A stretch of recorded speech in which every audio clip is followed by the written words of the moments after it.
Assalamualaikum warahmatullahi wabarakatuh.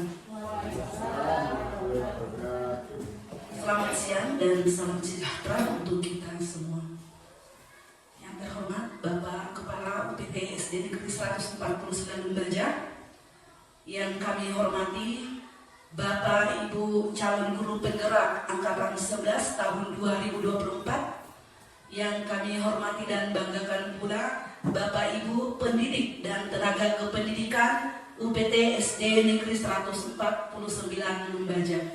Alhamdulillah, puji syukur kita panjatkan kehadirat Allah Subhanahu wa Ta'ala. Oleh karena hidayahnya lah, sehingga pada siang hari ini kita diberikan nikmat berupa kesehatan untuk bisa hadir di ruangan kelas 1 SDN 149 Lumbaja dalam rangka diseminasi atau penyebaran pemahaman dan penerapan budaya positif calon guru penggerak angkatan 11 tahun 2024. Salam dan salawat tak lupa pula kita kirimkan kepada baginda Rasulullah Muhammad SAW, kepada keluarganya, kepada tabiin-tabiinnya, bahkan sampai kepada kita yang alhamdulillah senantiasa berada pada ajarannya. Bapak Ibu yang kami hormati, marilah kita membuka acara diseminasi penyebaran pemahaman dan penerapan budaya positif calon guru penggerak angkatan 11 Kabupaten Nrekang dengan bersama-sama membaca basmalah. Bismillahirrahmanirrahim. Acara selanjutnya yaitu pembacaan ayat suci Al-Quran yang akan dibacakan oleh Ibu Musriani SPD, dan kepada Ibu kami silahkan. Assalamualaikum warahmatullahi wabarakatuh. أعوذ بالله من الشيطان الرجيم.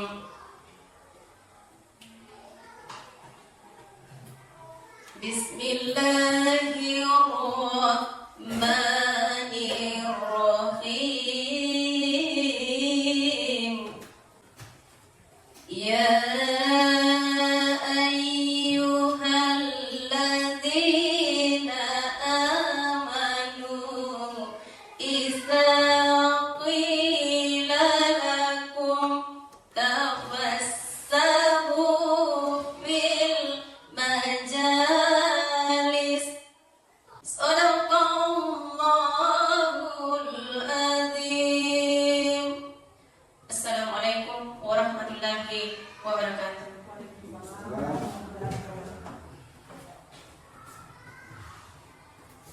Demikianlah lantunan Al-Quran yang telah kita dengarkan bersama-sama, dan kepada Ibu kami ucapkan terima kasih.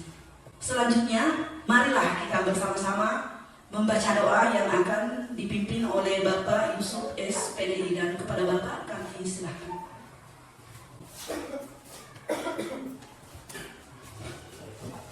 Terima kasih. Assalamualaikum warahmatullahi wabarakatuh. Dan selamat siang untuk kita semua. Hadirin yang sangat berbahagia, marilah kita sama-sama berdoa. Saya pimpin doa sesuai dengan ajaran agama Islam, dan bagi saudara yang beragama non-Muslim berdoa sesuai dengan agama dan keyakinannya. Doa saya mulai. A'udzubillahi minasyaitonirrajim. Bismillahirrahmanirrahim. Allahumma raditu lillahi rabban wa bil Islam madina wa nabi Muhammadin nabiyyan wa rasuluhu amma ba'd. Dan kami akhiri doa kami ini dengan seraya melapaskan Suratul Fatihah. Bismillahirrahmanirrahim. Alhamdulillahirabbil alamin. Arrahmanirrahim. Maliki yaumiddin. Iyyaka na'budu wa iyyaka nasta'in. Ihdinas siratal mustaqim. Siratal ladzina an'amta 'alaihim ghairil maghdubi 'alaihim waladdallin. Amin. Subhana rabbika rabbil izzati amma yasifun. Wassalamu ala mursalin. Walhamdulillahirabbil alamin. Assalamualaikum warahmatullahi wabarakatuh. Demikianlah pembacaan doa yang telah kita dengarkan bersama-sama, dan kepada Bapak kami ucapkan terima kasih. Selanjutnya yaitu sambutan dari Kepala UPT SD Negeri 149 Lumbaja, dan kepada Bapak dengan hormat kami silahkan. Assalamualaikum warahmatullahi wabarakatuh. Selamat siang, salam sejahtera untuk kita semua. Pertama-tama, mari kita bersama-sama mengucapkan puji dan syukur kepada Allah Subhanahu wa Ta'ala, di mana tentu karena nikmat kesehatan dan kesempatan yang dianugerahkan kepada kita, sehingga pada siang hari ini kita bersama-sama mengikuti salah satu kegiatan dari calon guru penggerak angkatan 11 yang diistilahkan dengan diseminasi pemahaman dan penerapan daya positif. Selanjutnya, salam dan selawat alhamdulillah kita peruntukkan kepada junjungan Nabi besar Muhammad Sallallahu Alaihi Wasallam selaku Nabi yang mengantar kita dari alam yang gelap ke alam yang terang. Bapak Ibu CGP yang saya hormati, rekan-rekan peserta diseminasi yang saya banggakan, pada kesempatan ini saya ingin mengucapkan terima kasih banyak partisipasi Bapak Ibu semua, dan kepada CGP tetap bersemangat dalam mengikuti tahapan-tahapan dan kegiatan CGP ini. Pada kesempatan ini kita lihat ada istilah diseminasi. Tentu Bapak Ibu yang telah mengikuti tahapan atau sudah bagian dari alumni CGP ini tentu sudah memahami apa sih diseminasi itu. Semua bahwa sekolah kita di sini kan statusnya sebagai sekolah penggerak. Tentu dengan kehadiran Bapak Ibu selaku guru penggerak ini sangat relevan, dan kita akan saling menopang, saling membantu dan saling mensupport. Saya kira itu yang saya bisa sampaikan, dan kurang lebihnya mohon dimaafkan. Astagfirullah khairat. Assalamualaikum warahmatullahi wabarakatuh.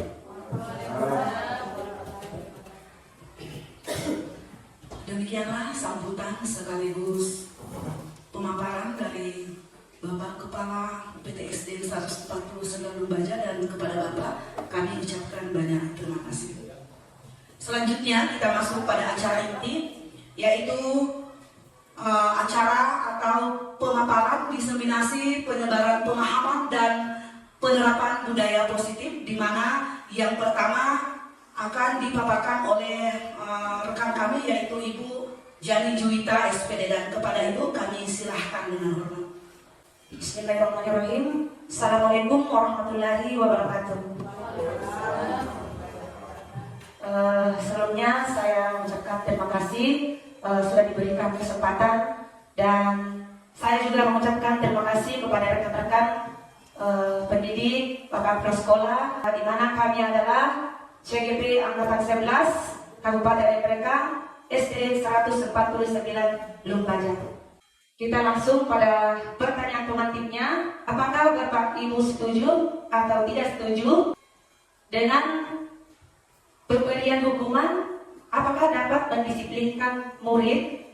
Dan yang kedua, apakah pemberian hadiah dapat meningkatkan prestasinya murid? Dan yang ketiga itu,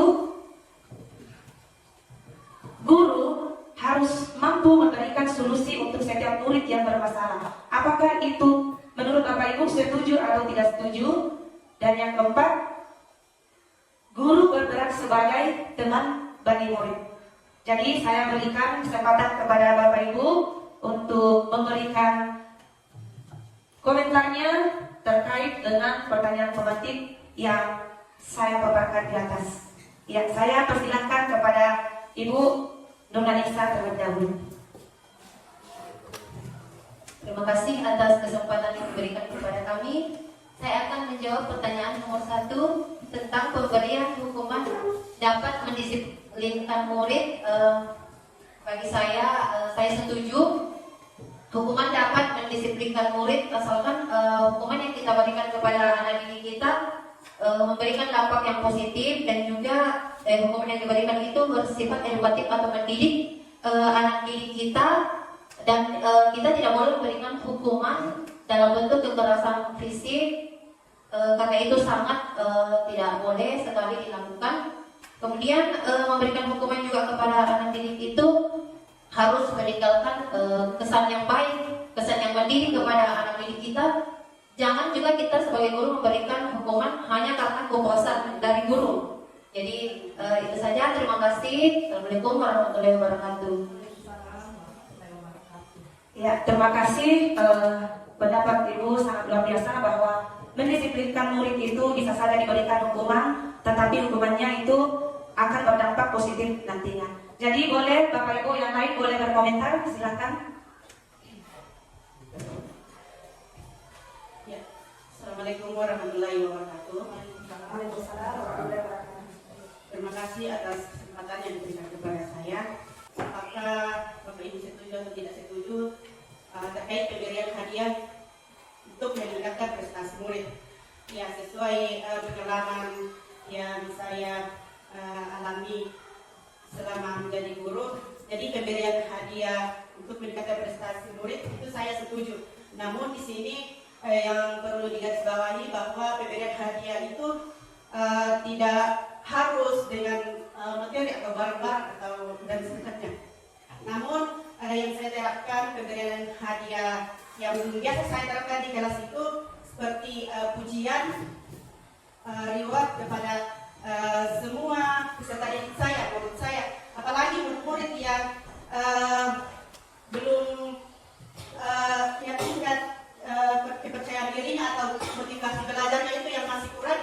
Nah, setelah saya berikan atau maksudnya di CD diberikan hadiah atau reward, mereka akan termotivasi untuk belajar sehingga prestasinya akan meningkat. Ya, mungkin itu saja yang bisa saya sampaikan. Assalamualaikum warahmatullahi wabarakatuh.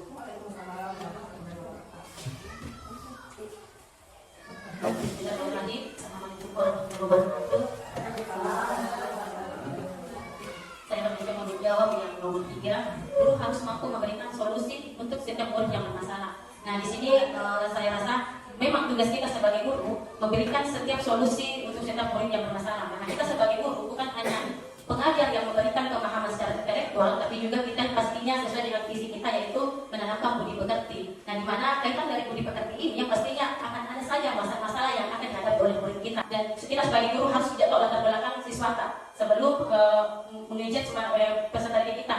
Dan permasalahan memang tugas kita memberikan solusi. Solusi kita kita fokusnya pada penyelesaian masalah, bukan pada masalah dan langsung mendukungnya. Begitu. Terima kasih dan Assalamualaikum warahmatullahi wabarakatuh. Ya, terima kasih atas pendapat rekan-rekan bahwa saya bisa menarik kesimpulan bahwa dari pemberian hukuman bisa saja kita laksanakan, tetapi dengan hal yang positif, dan pemberian hadiah itu boleh dilakukan bukan hanya dengan berbentuk barang, tetapi memberikan saja semacam apresiasi seperti senyuman, tepukan, jempol, itu sudah dapat memberikan apresiasi kepada peserta didik agar dapat termotivasi kembali dengan semangat mereka untuk belajar. Kemudian, jadi kalau menurut saya budaya positif adalah kebiasaan yang sifatnya baik. Begitu Ibu. Terima kasih. betul sekali Bu bahwa budaya itu adalah suatu kebiasaan. Kebiasaan itu adalah nantinya akan mempunyai nilai-nilai. Ya, jadi budaya positif adalah berwujudan dari nilai-nilai atau keyakinan universal atau menyeluruh yang diterapkan di sekolah. Nah, dari nilai keyakinan tersebut akan menjadi kebiasaan sekolah yang berpihak pada murid agar mereka dapat berkembang menjadi pribadi yang kritis, hormat, bertanggung jawab sesuai dengan profil pelajar Pancasila. Nah, ada beberapa konsep utama untuk penerapan budaya positif. Yang pertama ini adalah perubahan paradigma belajar. Yang kedua adalah disiplin positif. Ketiga ada kebutuhan dasar manusia. Keempat, motivasi perilaku manusia. Yang kelima, posisi kontrol. Yang keenam, segitiga restitusi. Dan yang ketujuh adalah kesepakatan kelas. Jadi di sini pembelajaran dengan paradigma baru dilakukan berdasarkan prinsip pembelajaran berdiferensiasi, sehingga setiap siswa belajar sesuai dengan kebutuhan dari tahap perkembangannya untuk mewujudkan profil pelajar Pancasila. Dari perubahan paradigma itu ada tujuan yang kita capai, yaitu untuk membangun budaya positif sekolah, perlunya menyediakan lingkungan yang positif, aman dan nyaman agar peserta didik mampu berpikir, bertindak dan mencipta dengan merdeka, mandiri dan bertanggung jawab. Nah, di sini dapat atau saran dari orang lain, jadi seperti itu bahwa kesimpulannya yang memegang kendali atau kontrol hanya kita sendiri. Terima kasih Bu, benar sekali. Kita sendirilah yang memegang kontrol kita atas kepenangan tangan kita, apa kita menutup atau membuka, itu tergantung pada diri kita, ya, seperti itu. Karena itu adalah tergantung dari kebutuhan dasar masing-masing. Ya, berdasarkan teori kontrol dan ilusi dari pendapat Dr. William Glasser, meluruskan beberapa miskonsepsi tentang makna kontrol. Ilusinya, guru mengontrol murid. Yang kedua, ilusi bahwa kritik dan membuat orang merasa bersalah dapat menguatkan karakter. Ilusi bahwa semua penguatan positif, efektif, dan bermanfaat. Ilusinya bahwa orang dewasa memiliki hak untuk memaksa. Jadi ini adalah perubahan paradigma, respon, stimulus respon, dan pendekatan teori kontrol. Kalau di stimulus respon, realitas atau kebutuhan kita sama. Kalau teori kontrol, realitas atau kebutuhan kita itu berbeda. Nah, ini adalah teori kontrol, ini adalah teori menurut paradigma yang terbaru. Kalau semua orang melihat hal yang sama, kalau di teori kontrol, setiap orang memiliki gambaran yang berbeda. Nah, itu adalah teori kontrol menurut paradigma baru. Kita mencoba merubah orang agar berpandangan sama dengan kita.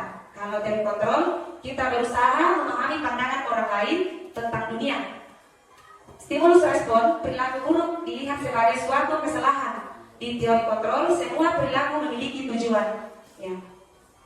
Orang lain bisa mengontrol saya. Kalau di teori kontrol, hanya Anda yang bisa mengontrol diri Anda.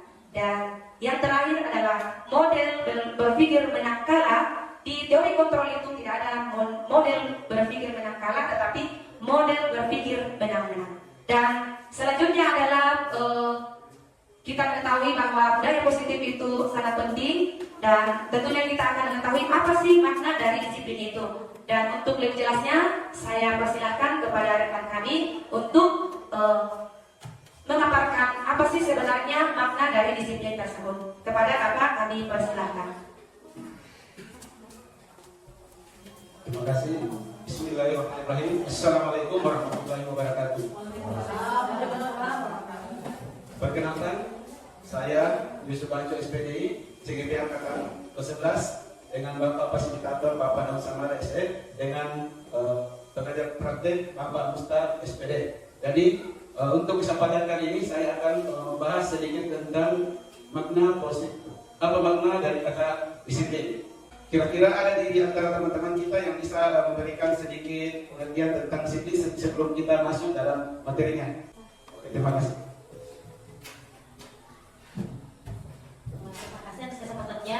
Menurut saya pribadi disiplin itu yaitu mematuhi peraturan-peraturan dan peraturan-peraturan tertentu, baik itu peraturan secara hukum, budaya, adat, agama, begitu. Dan di sini disiplin itu sebenarnya bisa diterapkan pada saat si yang akan melakukan kedisiplinan itu, yang akan menjalankan disiplin itu secara internal dari dalam dirinya, kesadaran dirinya sendiri, tidak eksternal, bukan karena pemaksaan, begitu. Terima kasih. Assalamualaikum warahmatullahi wabarakatuh. Jadi terima kasih, kebutuhan dasar kita dapat terpenuhi dengan baik. Selanjutnya arti lain dari kata motivasi ya.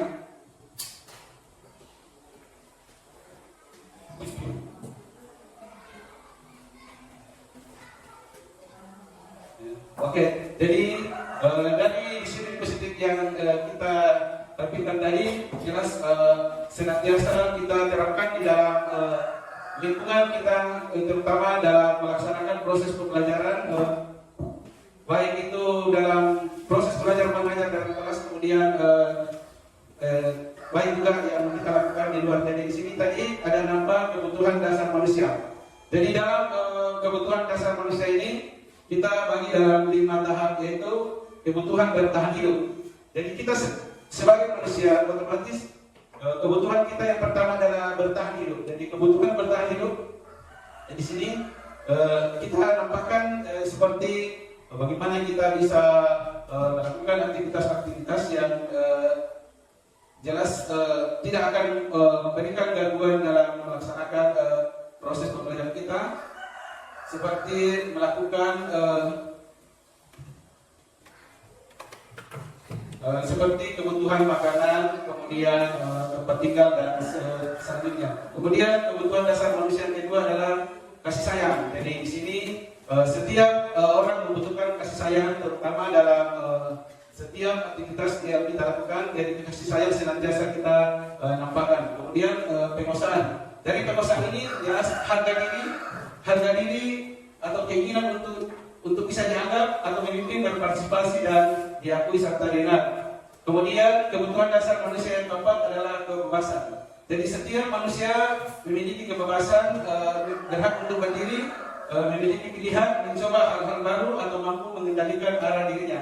Kemudian kebutuhan dasar yang kelima adalah kesenangan. Jadi kesenangan di sini berupa bermain, humoris, kemudian antusiasme dalam melakukan aktivitasnya, kemudian tertawa. Selanjutnya motivasi perilaku manusia. Jadi dari kata motivasi ini kita artikan lain sebagai suatu dorongan yang dapat menggerakkan hati seorang untuk bersemangat dalam melakukan sesuatunya untuk mencapai tujuan yang diinginkan. Sehingga segala sesuatu yang dapat menimbulkan dorongan dan semangat dalam diri seorang untuk mengejar. Kemudian identitas gagalnya untuk hubungan, korban mendapatkan keadilan. Kemudian identitas suksesnya tadi, konsekuensinya murid bisa diabaikan. Kemudian korban mendapat ganti dalam bentuk restitusinya. Selanjutnya murid akan tersakiti identitas gagalnya. Kemudian murid dibuat tidak nyaman dalam bentuk restitusinya. Kemudian dalam restitusinya murid akan mendapatkan penguatan. Kemudian perilaku pasif agresif meningkat, itu dalam bentuk hukuman. Kemudian konsekuensinya penguatan hanya bertahan dalam jangka pendek. Kemudian restitusinya memacam masalah bisa dapat terpecahkan. Selanjutnya sistem tidak akan berjalan bila murid tidak takut dalam bentuk hukuman tadi. Kemudian konsekuensi yang didapatkan memerlukan monitoring dan supervisi terus-menerus dari guru. Kemudian restitusinya murid belajar bertanggung jawab untuk perilakunya. Oke, selanjutnya di sini di atas kami akan menunjukkan tindak hukuman dan konsekuensi dari tindakan guru. Jadi di sini kira-kira kita kolaborasi dengan rekan-rekan untuk memberikan jawaban dari pertanyaan normatif yang ada di atasnya. Ya, di sini mencatat 100 kali dalam buku kalimat saya tidak akan terlambat lagi karena terlambat sekolah. Apakah bentuk hukuman atau konsekuensi? Oke, hukuman. Oke, jadi sekarang kita hukumannya. Kemudian yang kedua, lari mengelilingi lapangan basket 2 kali karena terlambat hadir di sekolah. Apakah bentuk hukuman atau konsekuensi? Jadi konsekuensinya harus ada yang hukuman, tidak ada. Oke, kita sepakat bahwa berlari mengelilingi lapangan basket 2 kali bukanlah hukuman karena di sini adalah kegiatan dalam bidang olahraga, maka itu adalah konsekuensinya bagi siswa dari olahraga. Murid diminta untuk usap 15 kali tidak menggunakan masker ke sekolah. Apakah ini adalah hukuman atau konsekuensi? Oke, terima kasih. Hukumannya kita sepakat. Kemudian menggantikan kertas tugas teman yang telah dicoret-coret. Jadi setiap tindakan kita yang seperti ini harus konsekuensinya harus kita ganti ya. Jadi bukan hukuman tapi harus menggantikan. Kemudian membersihkan tumpahan air di meja tulis karena tersenggol pada saat belajar. Konsekuensinya, jadi konsekuensinya kita harus membersihkan tumpahan air ya. Jadi anak kita jangan berikan hukuman tapi kita berikan konsekuensi untuk mengganti air yang dia tumpahkan. Selanjutnya murid disuruh untuk tidak mengenakan sepatu seharian di sekolah karena tidak disuruh tidak mengenakan sepatu seharian karena tidak mengenakan sepatu hitam. Apakah ini bentuk hukuman atau konsekuensi? Hukuman ya. Oke, hukuman karena anak-anak tersebut tidak mengenakan sepatu hitam. Kemudian yang terakhir, lari menghindari peluang basket 2 kali karena terlambat 10 menit dari pelajaran PJOK. Hukuman atau konsekuensi?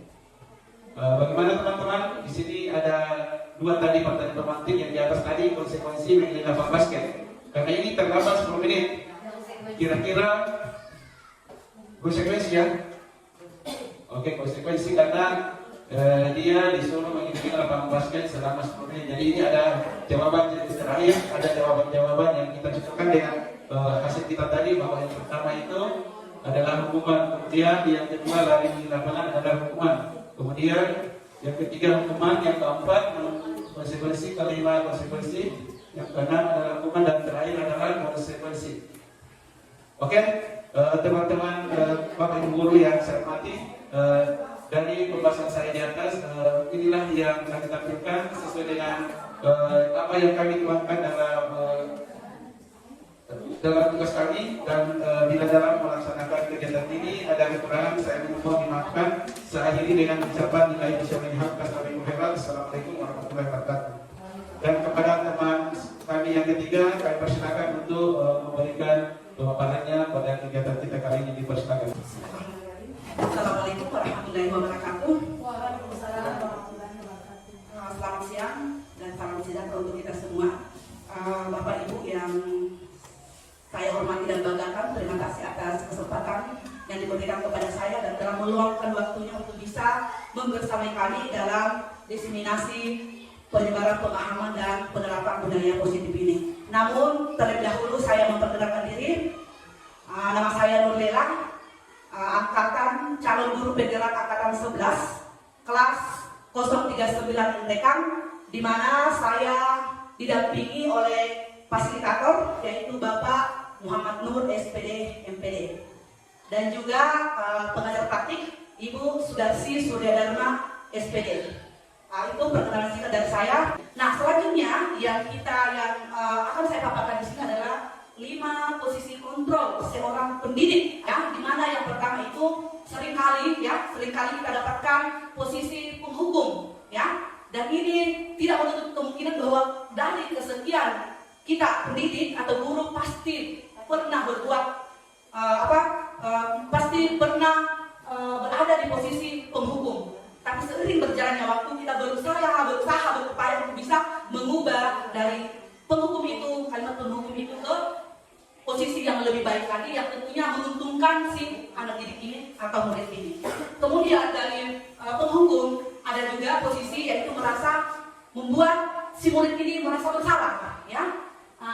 Sama halnya dengan posisi penghukum, ini kurang lebih hampir sama dengan posisi pembuat merasa bersalah, karena menurut pemahaman kami ini sama-sama memiliki dampak negatif yang masih besar terhadap murid. Kemudian ketiga ada posisi kontrol sebagai teman, kemudian sebagai pemantau, dan sebagai manajer. Nah, berikut contoh video posisi kontrol seorang guru, dan kepada Bapak Ibu mohon kesediaannya untuk bisa menyaksikan video ini selama kurang lebih 20 menit.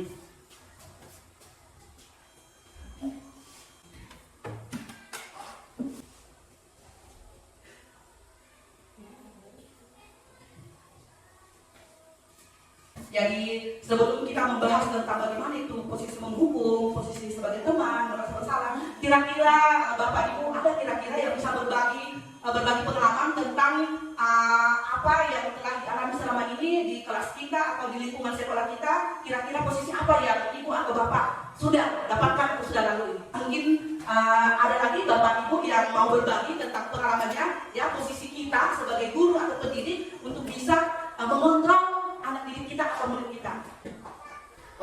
Oke, silakan Ibu.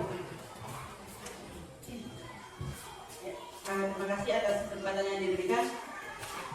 Dari 5 posisi kontrol guru yang dipaparkan tadi sama Ibu, sepertinya saya ada di semua posisi itu. Kadang saya menjadi penghukum, membuat merasa bersalah, kadang juga sebagai teman. Karena biasa saya bersikap ramah, cenderung bersungguh gurau, kadang juga memantau.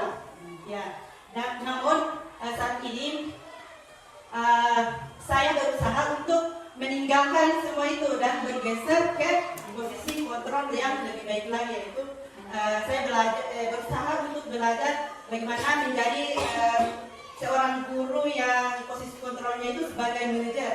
Ya, karena begini, biasa kalau di dalam kelas jika misalnya tentang kebersihan, pada saat sudah mulai proses pembelajaran masih ada sampah atau di dalam kelas saya langsung tanya siapa piket di dalam ruang kelas.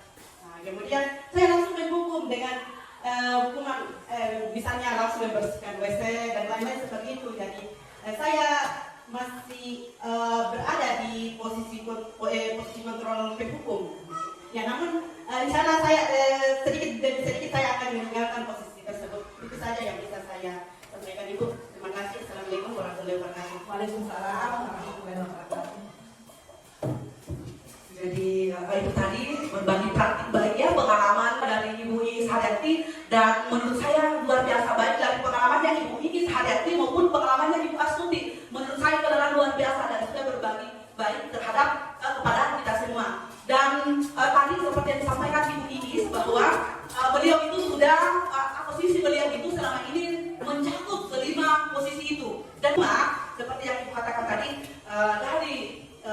dari posisi atau tindakan yang kita ambil, kita tetap sadar bahwa kita akan tetap berusaha memperbaiki, meningkatkan atau melangkah ke tindakan yang lebih baik lagi dari sebelumnya. Dan itu juga saya lakukan, Ibu. Jadi terima kasih banyak. Oke, jadi sebelum kita bisa menjus bahwa Ibu berada di posisi ini, Ibu Tuti berada di posisi ini, mungkin lebih baik kita lihat sama-sama materinya supaya kita bisa sadar bahwa ternyata selama ini saya berada di posisi ini. Dampaknya kepada anak saya begini, ya. Kemudian perasaan yang saya tinggalkan pada anak saya seperti ini. Jadi inilah posisi kontrol, 5 posisi kontrol ya. Yang pertama itu sebagai penghukum. Walaupun Ibu Iis saat mengatakan dengan Ibu Astuti saya biasa dalam posisi kontrol, tapi belum tentu. Kita lihat dulu bagaimana, apakah identifikasinya, apakah jenisnya sama.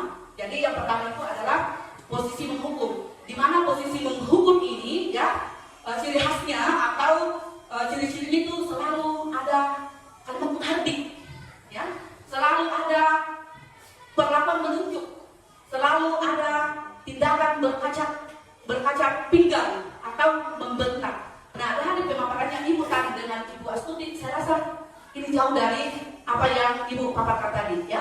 Karena Ibu bilang penghukum, tapi menurut saya tidak, karena pada saat pengalaman Ibu tadi, Ibu tidak memaparkan ada kebentakan, ada perbuatan menunjuk-nunjuk, ya, di mana kita ketahui bahwa posisi menghukum itu pasti dampaknya paling buruk atau paling tidak baik kepada anak kita, ya. Yang mana salah satunya itu adalah anak bisa menjadi pendendam, membendam, ya. Kemudian yang dia pendam itu bukan yang baik, tapi yang tidak baik. Selain menjadi seorang anak yang pendendam, posisi menghukum juga akan mengakibatkan anak menjadi tidak menyukai guru atau pendidik pada muatan pelajaran tertentu, ya. Jadi saya rasa di sekolah kita posisi ini belum ada, ya, menurut pemikiran saya. Kemudian yang kedua, ada posisi pembuat merasa bersalah, ya. Nah, di sini biasanya kalimat yang dikeluarkan atau dialog yang dikeluarkan itu biasanya memiliki ciri suara lembut, namun menyalahkan siswa. Tadi dari kasusnya Ibu sudah bersuara lembut, tapi saya tangkap tidak menyalahkan siswa, tapi lebih dominan ke mencari solusi. Nah itu ya. Kemudian ciri yang kedua, yaitu guru menyatakan kesalahan pada siswa dan guru menderita, artinya ada penyesalan dari dalam hati kita sebagai orang tua. Itu ciri keduanya. Kemudian dampaknya dari posisi membuat merasa bersalah ini, yang pertama itu membuat siswa merasa bersalah. Nah ini sudah, kalau menurut saya itu sudah biasa saya lakukan dan ternyata ada menurut saya yang biasa seperti itu, ya. Kemudian yang kedua dampaknya yaitu rendah diri dan menarik diri. Ini dampaknya kalau anak-anak sudah rendah diri, dalam artian rendah diri itu mengembangkan bakat, ini sebenarnya sudah sifatnya negatif, ya. Selanjutnya ada posisi ketiga yaitu posisi kontrol sebagai teman, ya. Dimana ciri-cirinya ini guru bersikap ramah, kemudian cenderung bersenda gurau, bercanda untuk menghangatkan suasana. Nah, kemudian selain cirinya itu dampaknya yang pertama ini kalau posisi Bagaimana yang pertama itu merasa murid itu terkadang merasa tergantung pada satu orang, ya. Yang kemudian dampak yang kedua membuat siswa tidak mandiri. Terkadang seperti ini, ya. Biasa kita dapatkan karena saking tergantungnya pada gurunya, bagaimana yang memberikan solusi atau orang tuanya, sehingga terkadang dia agak kurang kreatif atau kurang mandiri. Selanjutnya posisi yang keempat yaitu pemantau. Nah, pemantau ini cirinya yaitu nada bicara dan ekspresi datar, ya. Kemudian identitasnya berhasil. Kemudian cirinya juga memantau tetap, posisi pemantau ini tetap memantau siswa yang diberi sanksi, ya. Contohnya tadi pada pembahasan sebelumnya ada di situ siswa terlambat diberikan sanksi keliling lapangan 1 kali, ya. Walaupun pada kalimat dia datar, tapi si pemantau ini tetap memantau walaupun tidak terlihat, ya. Pesan yang ditinggalkan dari posisi ini yaitu hukuman yang diberikan hukuman yang diberikan tidak berdasar pada hadiah, ya. Hukuman yang diberikan mereka tidak melakukan sesuatu karena hadiah atau reward atau pujian, ya. Kemudian posisi guru sebagai pemantau ini biasa juga tidak sepenuhnya mandiri, sama seperti posisi teman tadi. Dan yang terakhir adalah posisi manajer, ya. Posisi manajer ini cirinya yaitu suaranya netral, ya, tanpa mengiming-imingi hadiah, tanpa bercanda gurau, tanpa memberikan bentakan, tanpa menunjuk-nunjuk. Kemudian ciri yang kedua tercipta identitas positif atau si anak ini mengetahui dirinya, ya. Dia sadar bahwa saya seperti ini, saya berbuat seperti ini. Nah, kemudian di posisi manajer juga ini guru mengajukan pertanyaan yang berbobot bermakna, singkat, padat dan jelas. Kemudian yang terakhir cirinya posisi manajer sebagai manajer di sini yaitu dapat membantu siswa memecahkan masalah. Kemudian dampak dari posisi manajer ini yaitu tentu saja anak-anak kita mandiri. Nah, itu yang kita harapkan, ya. Tanpa disuruh, tanpa perintah, tanpa pantauan, tanpa iming-iming, mereka sudah siap, ya. Mereka sudah bisa melakukan yang terbaik bagi mereka. Kemudian siswa memecahkan masalah sendiri. Mereka bisa memecahkan masalah sendiri tanpa tergantung sama yang sering memberikan solusi. Selanjutnya, ini ada pernyataan posisi kontrol guru, ya. Ada pernyataan, kemudian ada di tabel selanjutnya siapa yang menyatakan. Jadi mohon kepada Bapak Ibu untuk bisa membantu berinteraksi, bermusyawarah, menjawab tabel di atas, ya. Jadi yang pertama itu, saya kecewa sekali dengan kamu, ya. Ya, kira-kira posisi kontrol apa ini? Membuat. Oke. Kemudian yang kedua, kamu tidak pernah benar melakukannya. Kira-kira posisi apa ini, Bapak Ibu? Oke. Kemudian yang ketiga, ayolah lakukan demi Ibu Bapak. Ya, teman. Artinya ada chemistry, ya, chemistry seperti adik kakak. Kemudian, apakah kamu mau mendapatkan stiker bintang hari ini? Memantau. Oke. Selanjutnya, bagaimana kamu bisa menyelesaikan masalah ini? Oke. Kemudian, kamu selalu yang paling terakhir. Oke. Untuk menjawabnya kita enter. Nah, selanjutnya materi berikutnya kami persilahkan kepada Ibu Musrani dan kepada Ibu kami silakan. Bismillahirrahmanirrahim. Assalamualaikum warahmatullahi wabarakatuh. Alhamdulillah, saya kembali mengajak kepada kita semua selalu bersyukur kepada Allah Subhanahu wa taala, di mana pada siang kali ini kita masih tetap semangat mengikuti kegiatan destinasi yang kami lakukan. Bapak kepala sekolah yang saya hormati, rekan CGP yang saya hormati, rekan-rekan sejawat yang saya hormati. Kita pada materi segitiga restitusi. Nah, apa sih itu restitusi? Restitusi adalah proses menciptakan kondisi bagi murid untuk memperbaiki kesalahan mereka, sehingga mereka bisa kembali pada kelompok mereka dengan karakter yang lebih kuat. Restitusi juga merupakan proses kolaboratif yang mengajarkan murid untuk mencari solusi untuk masalah mereka dan membantu mereka berpikir tentang orang seperti apa yang mereka ingin menjadi tujuan mulia dan bagaimana mereka harus memperlakukan orang lain. Ya, ini pendapatnya Gosen. Nah, ada 9 ciri-ciri restitusi.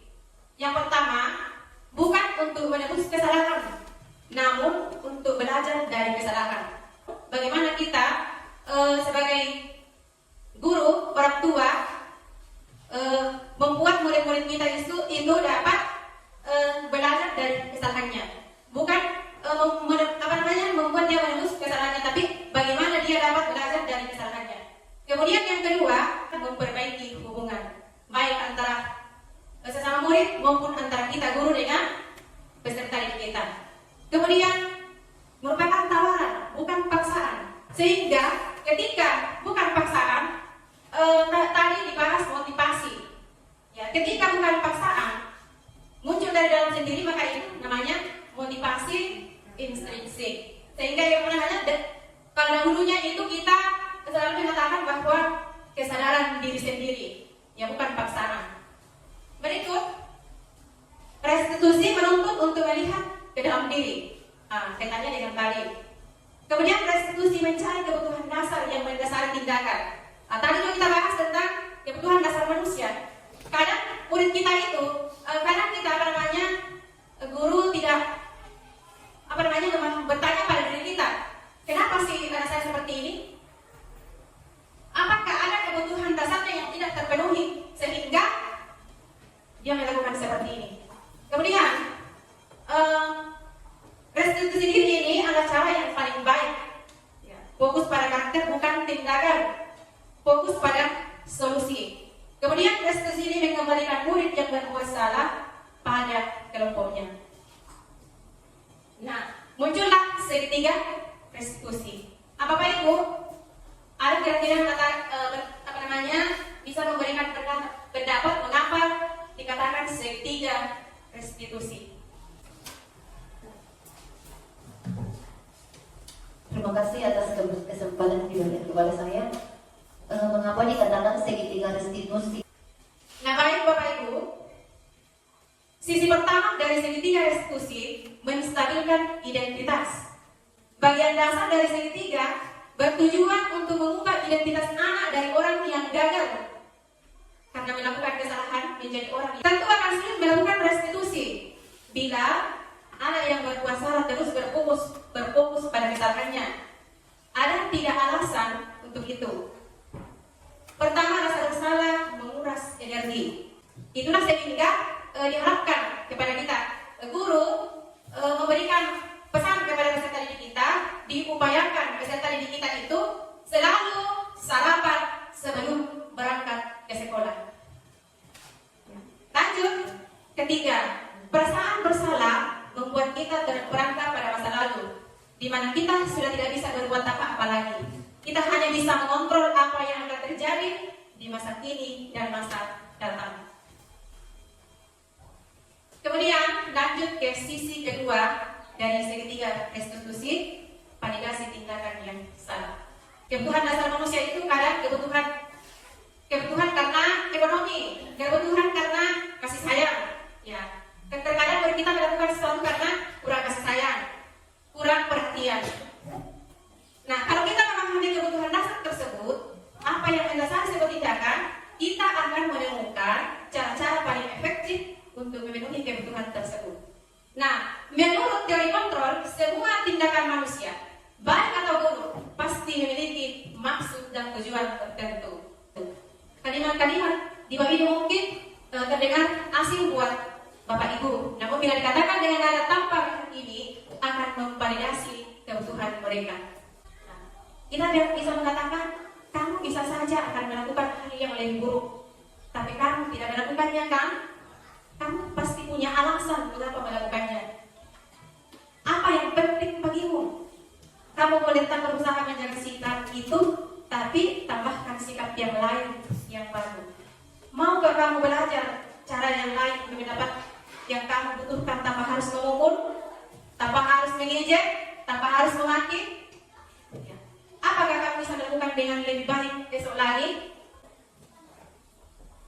Nah, biasanya kita sebagai guru menyuruh anak untuk menghentikan sikap yang tidak baik. Tapi teori kontrol menyatakan bahwa reset itu tidak manjur. Mungkin tindakan guru dengan mempertegas sikap yang tidak baik seperti bertentangan dengan aturan yang ada. Namun sebetulnya tujuan untuk menunjukkan bahwa guru memahami alasan dibalik tindakan murid. Restitusi tidak menyarankan guru bicara ke murid bahwa melanggar aturan adalah sikap yang baik. Tapi dalam restitusi, guru harus memahami alasannya dan paham bahwa setiap orang pasti akan melakukan yang terbaik di waktu yang tertentu. Sebuah pelanggaran aturan seringkali memiliki kebutuhan anak akan pendewasaan, walaupun seringkali bertabrakan dengan kebutuhan lain, yaitu kebutuhan akan kasih sayang dan rasa diterima, love and belonging. Kalau kita tolak anak yang sedang buat masalah, dia akan tetap menjadi bagian dari masalah. Namun bila kita memahami alasannya melakukan sesuatu, maka dia akan merasa dipahami, dia akan merasa diterima. Bagaimana kita melakukannya? Maka lakukanlah dengan dari hati ke hati. Insya Allah kalau kita menghadapi murid kita dari hati ke hati, insya Allah akan berhasil. Kemudian sisi yang ketiga dari segitiga restitusi. Bagaimana peran kita di sini sebagai guru? Di sini kita menanyakan keyakinan. Ya. Teori kontrol menyatakan bahwa kita pada saatnya termotivasi secara internal ketika yang kita sukses telah tercapai di langkah pertama dan langkah tingkah laku yang salah telah tervalidasi, maka anak akan siap untuk dihubungkan dengan nilai-nilai yang dipercaya. Di mana di kurikulum Merdeka sekarang ada profil pelajar Pancasila dan terpindah menjadi orang yang dia inginkan. Nah, pertanyaan-pertanyaan apa yang diberikan kita sebagai guru terhadap peserta didik pada proses, pada tahap menanyakan keyakinan. Kita ini manusia sebagai baik sebagai makhluk sosial maupun sebagai makhluk pribadi, kita ini tidak bisa hidup tanpa berinteraksi dengan orang lain. Maka kita diikat oleh namanya aturan, norma-norma. Nah, sekarang apa yang dikatakan? Yang kita katakan sebagai guru, apa nilai yang kita percaya di kelas atau sekolah kita? Ketika kita menanyakan keyakinannya, ya. Nilai-nilai universal apa yang telah kita sepakati pada keyakinan kelas yang telah kita lakukan, pada kesepakatan apa yang kita sudah sepakati, ya, kita tanyakan kembali kepada peserta didik kita, apakah ini sudah apakah yang kalian lakukan ini, apakah yang Anda lakukan ini sudah sesuai dengan keyakinan kelas kita? Yang ingin kamu ini jadi anak seperti apa? Apa yang kamu rasakan ketika kamu melakukan itu? Kamu menjadi orang yang seperti apa? Jadi inilah kalimat-kalimat yang kita tanyakan, yang kita gunakan dalam menanyakan keyakinan. Nah, ini ada contoh, ya. Contoh penerapan segitiga restitusi. Di dalamnya ada percakapan antara Pak Joko dengan murid-muridnya. Di sini sudah sudah tertera di mana tahapan dari ketiga restitusi tersebut. Ini langsung sampai dari LMS yang ada di modul 1.4. Di sini Pak Joko, ya, pertanyaan apa? Ini kasusnya adalah ketika peserta ini bermain melempar-lempar makanan, sehingga ada gurunya yang lewat dan terkena. Nah, bagaimana Pak Joko di sini menerapkan segitiga restitusi? Saya langsung ke bawah di tahapannya. Atau saya bacakan dari atas. Mario, Ani, Bapak tadi dengar laporan dari ibu guru piket di kelas, di kantin. Sepertinya kalian dalam masalah. Ada yang bisa Bapak bantu apa yang terjadi? Iya Pak, tadi pada jam istirahat pagi kami main lempar-lemparan makanan di kantin. Tapi tidak sengaja malah kelempar kena wajah Ibu Dina, kepala sekolah ketika Ibu Dina sedang berjalan. Kalian main lempar-lemparan makanan di kantin kena wajah Ibu Dina ketika beliau sedang lewat. Iya Pak, dengan wajah sedih dan muka menunduk. Adi, ada informasi yang kamu tambahkan? Kami tidak bermaksud melakukan itu, tapi kami tidak sengaja. Apakah kalian tahu kalian berada dalam masalah sekarang? Nah, bagaimana Pak Joko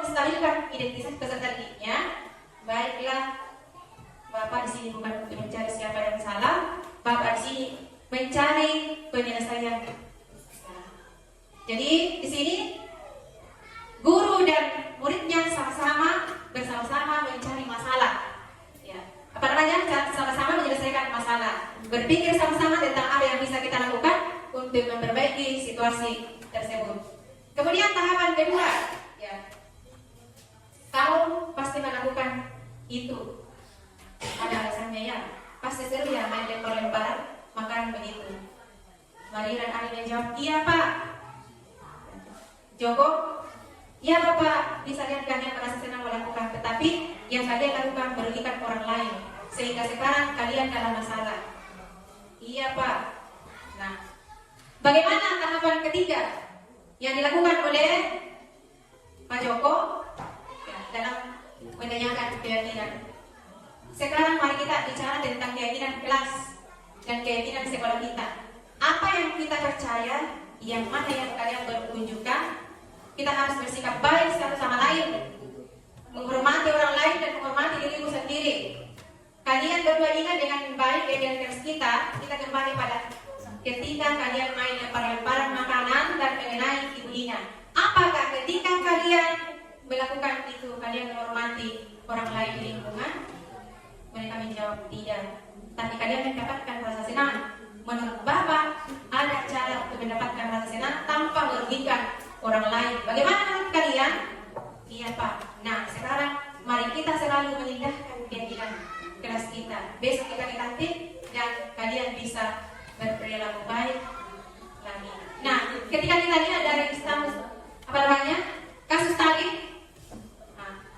bagaimana cara Pak Joko menghadapi peserta didiknya dengan menerapkan 3 restitusi tadi dengan motivasi instruksi ini peserta didik dengan sadar mengakui kesalahannya dan berjanji akan berubah dirinya. Nah, bagaimana kita dulu? Mari kita kawal terus, ya. Jangan lepaskan saat itu. Nah, maka mari kita lakukan secara konsisten.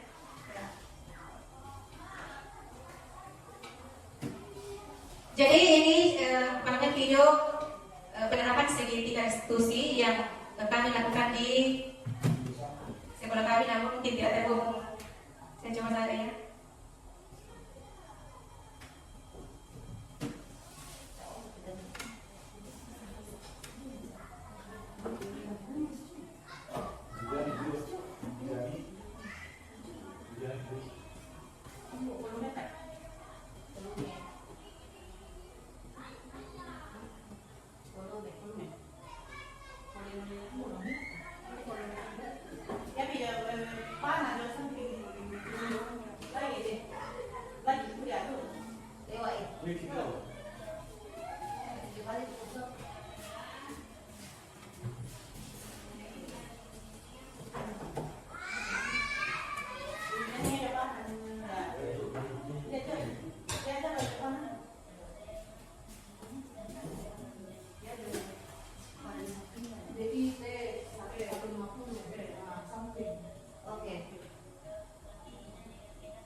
Tindakan kamu yang melakukan itu untuk bergereja, apakah sudah sesuai dengan keinginan kelas kita? Tidak, Bu. Nah, keinginan kelas apa ya? Kira-kira kamu sudah dengar? Saling menghormati antar teman. Iya, betul. Menurut kamu saling menghormati antar teman penting tidak untuk kamu? Penting, Bu. Nah, kalau menurut kamu penting, jadi keinginan kelas apa yang harus kamu lakukan di kamu sendiri? Saya harus lebih biasa. Baiklah, kalau bisa diperbanyak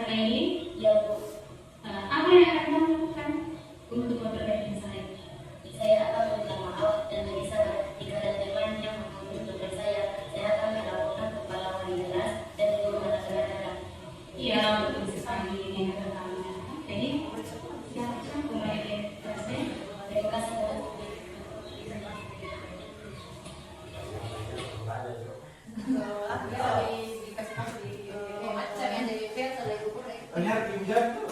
Bukan ada dalam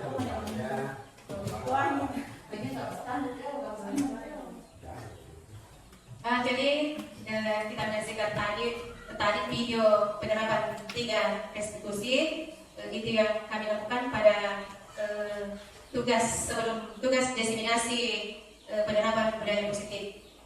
Nah, di sini bagaimana kita selama 30 menit kita perhatikan intervensi ini bisa membantu murid kembali ke tujuan semula seperti apa yang kita inginkan. Sedikit demi sedikit, lama-lama akan menjadi bukit. Dengan penuh kesabaran, insya Allah kita akan menghasilkan peserta didik yang merdeka seperti yang kita inginkan. Apakah kamu ingin berbuat lebih baik? Apakah saat ini kamu sedang menjadi orang yang sedang kamu inginkan? Apakah kamu bisa mengubah kegiatan atau perilaku kamu saat ini menjadi sikap yang lebih membantu? Apakah wajar membuat kesalahan? Bisakah kita memperbaikinya? Apa yang kamu lakukan saat ini sudah sesuai? Kapan kamu siap untuk mulai? Peraturannya seperti apa? Sepertinya kamu punya masalah. Saya bisa bantu apa? Saat ini kamu seharusnya berbuat apa? Apa yang bisa saya bantu agar kamu bisa melakukannya? Bagaimana kamu ingin diperlakukan pada kegiatan ini? Bisakah kamu melakukannya? Apa yang kamu inginkan? Peraturannya seperti apa?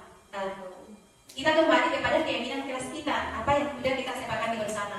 Dan terlepas dari itu, di akhir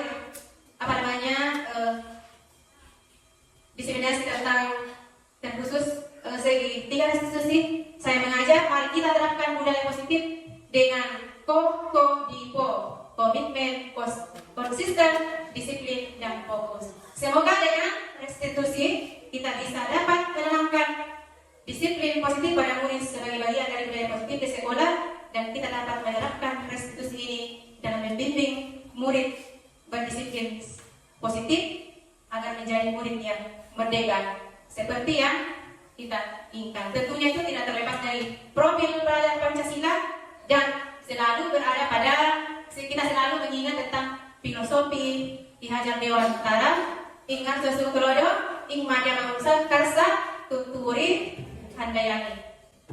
Mungkin itulah penyampaian saya. Sekali lagi saya ucapkan terima kasih. Wabillahi taufiq wal hidayah. Assalamualaikum warahmatullahi wabarakatuh. Bapak Ibu yang kami banggakan, terima kasih.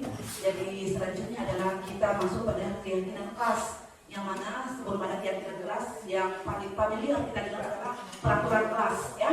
Nah, kira-kira boleh tidak kita berbagi pendapat dulu? Kira-kira apa bedanya itu peraturan kelas dengan keyakinan kelas? Ada yang bisa berbagi? Ya, silakan Bu.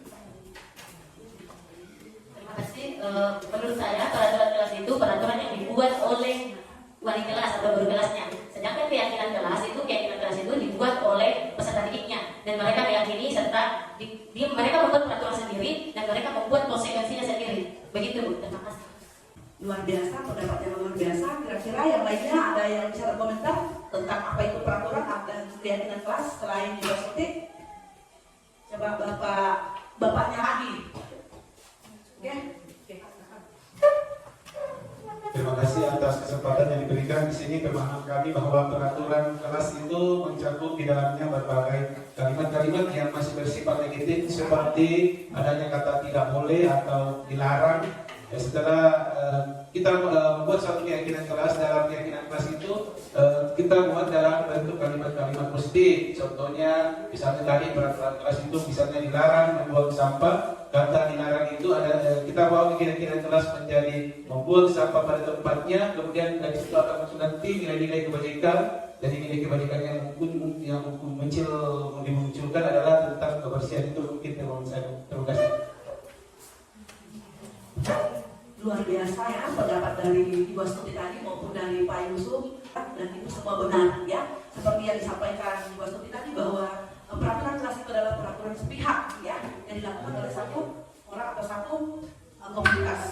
melibatkan pihak-pihak lain seperti itu ya. Nah itu betul sekali. Kemudian keyakinan keras adalah aturan yang dibuat atas dasar kesepakatan antara 2 atau 3 pihak dan memiliki konsekuensi yang kita sadari. Itu ya menurut Ibu. Kemudian Bapak Pak Yusuf tadi mengatakan bahwa peraturan adalah suatu kalimat yang mana di dalamnya ada kalimat negatif dalam tanda kutip kata tidak atau bukan ya.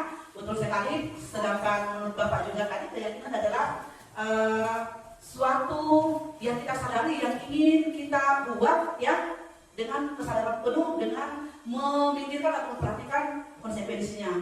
Jadi seperti yang kita ketahui bahwa keyakinan keras itu beda dengan peraturan keras ya. Peraturan keras itu sifatnya masih memaksa ya, belum ada kesadaran dari pihak-pihak yang membuat, kemudian tidak ada di dalamnya itu tidak ada kita temukan kolaborasi antara guru dan muridnya. Sementara keyakinan adalah peraturan-aturan yang kita buat bersama ya, kemudian kita sepakati bersama, kita buat bersama dan kita lakukan bersama serta kita bertanggung jawab bersama.